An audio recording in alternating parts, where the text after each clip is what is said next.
पीले दांत वाली बहू। रंजना कभी ब्रश नहीं करती थी। उसे कितनी बार उसके माँ बाप ने डांटा, लेकिन उसका कोई असर उस पर होता ही नहीं था, जिस कारण से उसके दांत पीले पीले हो जाते हैं। शादी के बाद। अरे बहू, वैसे तो तुझमें कोई कमी नहीं है, पर तेरे दांत इतने पीले कैसे हैं बेटा? कैसे है मतलब? कुछ सर्जरी थोड़ी ना कराइए। वो तो क्या नाम, मैं ब्रश नहीं करती थी तो पीले हो गए। अब क्या करूं? आप कहे तो लाल करवा लूं या फिर काले? यार ये क्या है, क्यों माँ से लड़ रही हो? लड़ रही हूँ? अरे मैं लड़ रही हूँ या ये बोल रही है कि दांत पीले हैं, पीले। अरे तपस्या थोड़ी ना की है इन्हें पीले करने के लिए, बकायदा ब्रश नहीं किया है 20 साल तक, तब जाकर। छी, कैसी बात कर रही हो? ये उस वक्त तो पीले नहीं थे जब हम लोग तुम्हें देखने आए थे। अरे तब साफ करवा लिया होगा डेंटिस्ट के पास जाकर। अब देखो कैसे पीले पीले लग रहे हैं। रंजना सास की तरफ गुस्से से देखती है। फिर शुरू हो गई पीले पीले पीले। अरे पीले तो तभी थे जब मेरे हाथ का रसगुल्ला उड़ा उड़ा कर खा रही थी और बोल रही थी, लड़की नहीं गुणों का खजाना दे रहे हैं भाई साहब आप। खैर, अब वो लोग करते भी तो क्या करते, पीले दांत वाली बहू पल्ले पड़ी थी तो झेलना तो था ही। एक दिन कीर्तन में रंजना गाना गा रही थी। अरे कमला बहन, माँ का द्वार है, यहाँ तो सब शुद्ध होकर आते हैं, फिर अपनी बहू को ब्रश भी नहीं करवाती तुम। दूर से पीले पीले दांत भक्ति में बाधा उत्पन्न कर रहे हैं। अरे कोई 2 साल की बच्ची थोड़ी ना लेकर आई हूँ मैं बहू बनाकर, अच्छी खासी लड़की है। अरे कैसे करवाऊं ब्रश, ये तो उसे खुद करना चाहिए ना। अब माँ बाप तो इसके जैसे तैसे निपटा दिए, ये नहीं सोचा कि सास कैसे संभालेगी। सास बहू को लेकर घर आ जाती है, लेकिन सोच लेती है कि आप इसे लेकर कहीं नहीं जाएगी। अगले रोज बहू कहती है, अरे क्या हो गया, मंदिर नहीं जाना क्या? कीर्तन का वक्त हो रहा है। मेरी मधुर वाणी से कान्हा जी जागते हैं और सोते हैं। आप तो जानती है ना उनकी भक्ति में कितना मन लगता है मेरा। वो क्या है ना, तबीयत ठीक नहीं लग रही है मेरी, आराम करूंगी मैं। तबीयत ठीक नहीं लग रही? अभी तो मिथुन के गाने पर नाच रही थी आप, और आप बोल रही है कि तबीयत ठीक नहीं लग रही। अरे भक्ति में मन लगा लो सासू माँ, ऊपर जाना है, क्या मुंह दिखाओगी आप? हाँ, सास को बहू की बात पर गुस्सा आ जाता है। मैं क्या मुंह दिखाऊंगी, इसकी चिंता तो ना कर, समझी? अपने मुंह की चिंता कर, जो ये पीले पीले दांत लेकर हर जगह पहुंच जाती है। पता है लोग कितना मजाक बनाते हैं। ना जी ना, मैं नहीं जाना कहीं तेरे साथ। तो ये बात है, कोई ना, मत जाओ, मैं अपने कमरे में ही बैठ कर भक्ति कर लूंगी।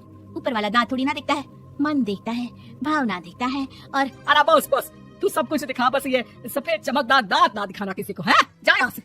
बहू को सास की बात का कोई फर्क नहीं पड़ता, वो तो जैसी थी वैसी ही रह जाती है। सुबह नहाकर किचन में खाना बनाना, फिर खाना खाना, कीर्तन भजन करना और सो जाना। एक दिन, माँ जी मैं सहेली के घर जा रही हूँ, शाम को लेट आऊंगी। हाँ, तो जाना, मैंने कौन सा तेरी आरती करनी है घर पर बैठकर।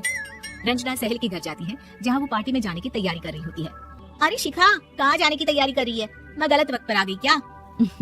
अरे नहीं यार, उल्टा सही वक्त पर आ गया।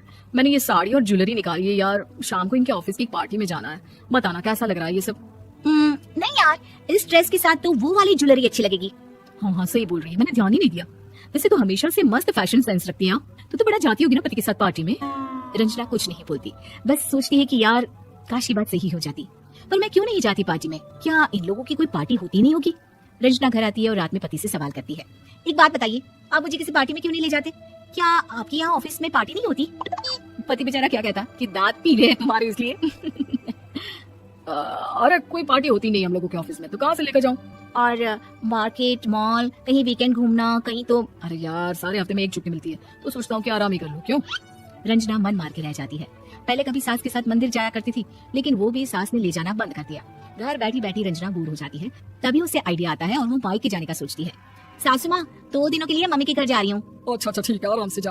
और हाँ, माँ से कुछ अच्छी आदत सीख कर आना कि कैसे शरीर के हर भाग की तरह दांतों की सफाई भी जरूरी होती है, समझी?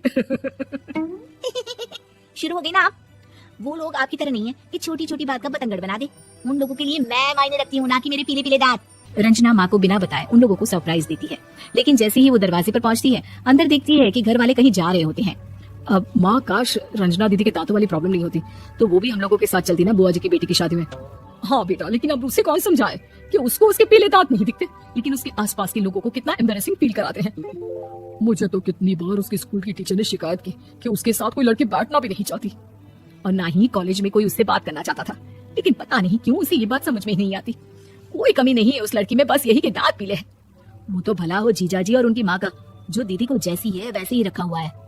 रंजना को अपने घर वालों की बात सुनकर बहुत दुख होता है। वो सोचती है कि वो क्या करे, लेकिन फिर वो सीधा डेंटिस्ट के पास जाती है, अपने दांत चमकाती है और कसम खाती है कि वो रोज ब्रश करेगी।